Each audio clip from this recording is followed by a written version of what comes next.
ആദ്യ 2 കളികളിലും ഡക്ക്. വിമർശകരുടെ നാവിന്റെ മൂർച്ചയും ഇരട്ടിയായിരുന്നു. എന്നാൽ ഇങ്ങനെയൊരു തിരിച്ചുവരവ് അവർ ഒരിക്കലും മുന്നിൽ കണ്ടിരുന്നില്ല. റെക്കോർഡുകൾ പലതും തകർത്ത് ഒരംഗത്തിന് ഇനിയും രോഹിത് റെഡി. 21-4 എന്ന നിലയിൽ ടീം തകർന്നപ്പോഴും തന്റെ അഗ്രഷൻ രോഹിത് ഒട്ടും കുറച്ചില്ല. സ്പിന്നേഴ്സിനെതിരെ റിവേഴ്സ് സ്വീപ്പിന് പലതവണ ശ്രമിക്കുന്നത് കണ്ടു. തന്റെ ആദ്യ ബൗണ്ടറി ലെഗ് ബൈ വിധിച്ചപ്പോൾ വളരെ അസ്വസ്ഥനായിരുന്നു ഹിറ്റ്മാൻ. എന്നാൽ പിന്നീട് ബൗണ്ടറികളുടെ പെരുമഴ. റിങ്കു സിംഗിനെ കൂട്ടുപിടിച്ച് T20Iയിലെ 5ാം സെഞ്ചുറി. ഈ നേട്ടം കൈവരിക്കുന്ന ആദ്യ പ്ലെയർ. ഇയാൻ മോർഗനെ മറികടന്ന് T20Iയിൽ ഏറ്റവും കൂടുതൽ സിക്സുകൾ നേടിയ ക്യാപ്റ്റൻ എന്ന റെക്കോർഡും ഇനി ഹിറ്റ്മാന്റെ പേരിൽ. ഇന്ത്യയ്ക്ക് വേണ്ടി ഏതൊരു വിക്കറ്റിലെയും ഹയസ്റ്റ് പാർട്ണർഷിപ്പും ഈ രോഹിത് റിങ്കു കൂട്ടുകെട്ട് തന്നെയായിരുന്നു.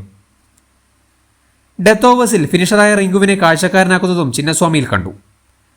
ഡെത്ത് ഓവർ തുടങ്ങുമ്പോൾ 69 റൺസായിരുന്നു രോഹിത്തിന്റെ പേരിൽ. പിന്നീടുള്ള 17 പന്തിൽ നേടിയത് 51. എൻഡ് ഓവേഴ്സിലെ മോസ്റ്റ് ഡേഞ്ചറസ് ബാറ്റർ. സൂപ്പർ ഓവറിലും കണ്ടു രോഹിത് വിസ്മയം. ആദ്യ സൂപ്പർ ഓവറിൽ 13ഉം രണ്ടാമത്തേതിൽ 11 റൺസ്.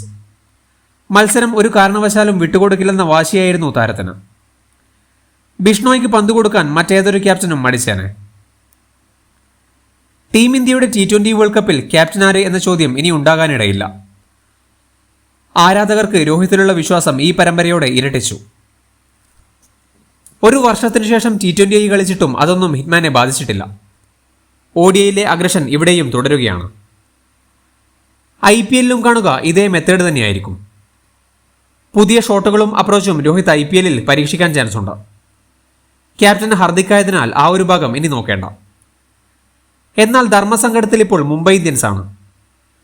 പരിക്കേറ്റ ഹാർദിക്കിനെ എത്രത്തോളം വിശ്വസിക്കാമെന്നൊരു ചോദ്യം ഒരു ഭാഗത്ത്. രോഹിത്തിന്റെ പ്രതികരണം എങ്ങനെയാകുമെന്ന് കണ്ടുതന്നെ അറിയണം. എല്ലാ അപ്ഡേറ്റുകൾക്കും വേണ്ടി ചാനൽ മറക്കാതെ സബ്സ്ക്രൈബ് ചെയ്യൂ.